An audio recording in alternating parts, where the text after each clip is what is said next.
I look like a hideous mess. That's your problem. We get the keys to a new flat tomorrow, so I'm packing. We haven't got to leave here till the end of the month, but might as well. Get on with it. Get cracking. Don't rest on your laurels. That's what I never say. Oh God, my knees are killing me. While I've been packing, I have been listening to podcasts. One of the podcasts I listen to is the Empire podcast. Empire magazine are a film magazine, and they have what they call spoiler specials. So for a select number of movies in the year, they sit down as a little round table, they have an interview with the director where they can get into the nitty-gritty, and then they just pick the film apart, spoiler filled. The most recent one is Spider-Man, and it gave me a great many thoughts. I mentioned in my best ones video that I really liked Spider-Man, and then some people asked me to talk about it, so I deigned to do that. So if you haven't seen Spider-Man Homecoming, look away now. I've always wanted to say that. And then when you have seen Spider-Man Homecoming, come back and have a chat and we'll see where we're at.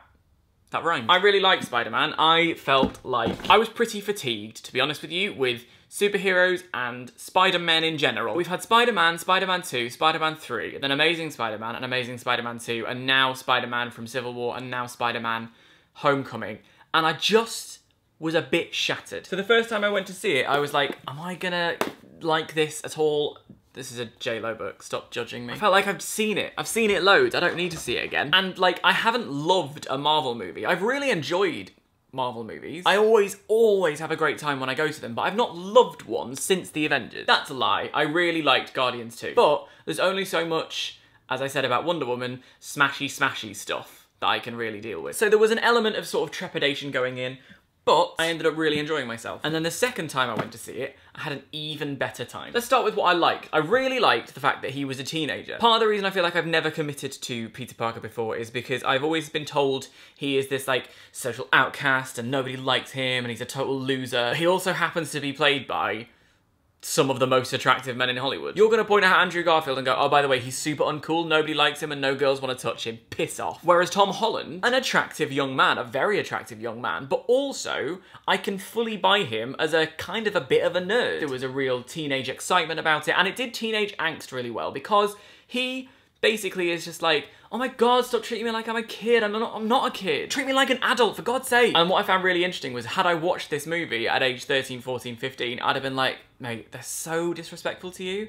I can't believe they're not treating you like a grown-up. You're Spider-Man. As a 27-year-old, I was like, sit down. You have no idea what you're talking about. So rather than it just being like, oh my God, angst, it was a light, breezy, fun ride. I like the fact that Ned knows who he is. I like the fact that at the end of the movie, Aunt May knows who he is, and Tony Stark knows who he is. The podcast said that in the Marvel movies, secret identities don't really fly, and I like that, because it stops Spider-Man becoming like morose, like this is my burden to bear, and oh my God, nobody can know my true secrets because Whereas in this one, he gets to be like, yeah, I know Captain America stole his shield and stuff, and it's quite fun, and that frees him, and it frees him up to be a much more likeable character. I love Michael Keaton so much. I didn't see the twist coming. I've had my more sort of learned friends be a little bit smug about the fact that they did see it coming. But in both the screenings I went to, the ripple of reaction from the audience at the reveal of Michael Keaton's family. I saw it in the Odeon in Leicester Square, which is huge. It has a balcony. The whole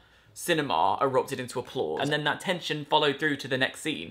You were just like laughing in the most uncomfortable way. Really, really masterfully handled. And also Michael Keaton, like, oh my God, Michael Keaton is just incredible. And what casting. I'm glad it didn't tell me how Spider-Man became Spider-Man, because we all know by this point he got bitten by a spider, get on with it. I'm glad there was no Uncle Ben, because again, we have seen that story so many times. He has different motivations now. He's trying to please a father figure, and actually there are theories and rumours that that will open up the possibility for the Uncle Ben story to be told in a roundabout way later in the cinematic universe. I'm down with that. What didn't I like? I didn't love the girlfriend character. I felt she was quite flimsy. I felt like she was a placeholder for this film. I feel like going forward it is going to be MJ. And by the way, on the MJ front, I've seen a lot of people complaining that Zendaya looks nothing like Mary Jane Watson. How can she possibly... Well, she isn't playing Mary Jane Watson. She's playing Michelle, who calls herself MJ. It's a reimagining of the character for the modern day. That's how adaptation works. Get out. Go on. Leave. At some points I felt it was a little bit on the nose. Like, I wasn't keen at all on them making a reference to Ferris Bueller and having us go, oh cool, a reference to Ferris Bueller,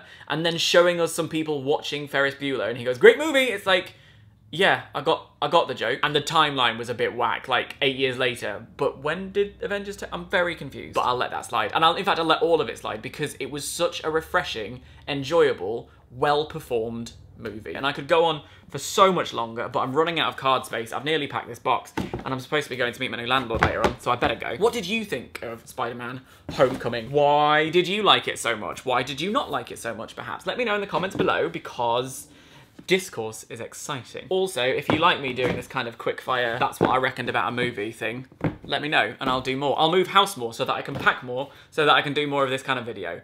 Very good. Bye.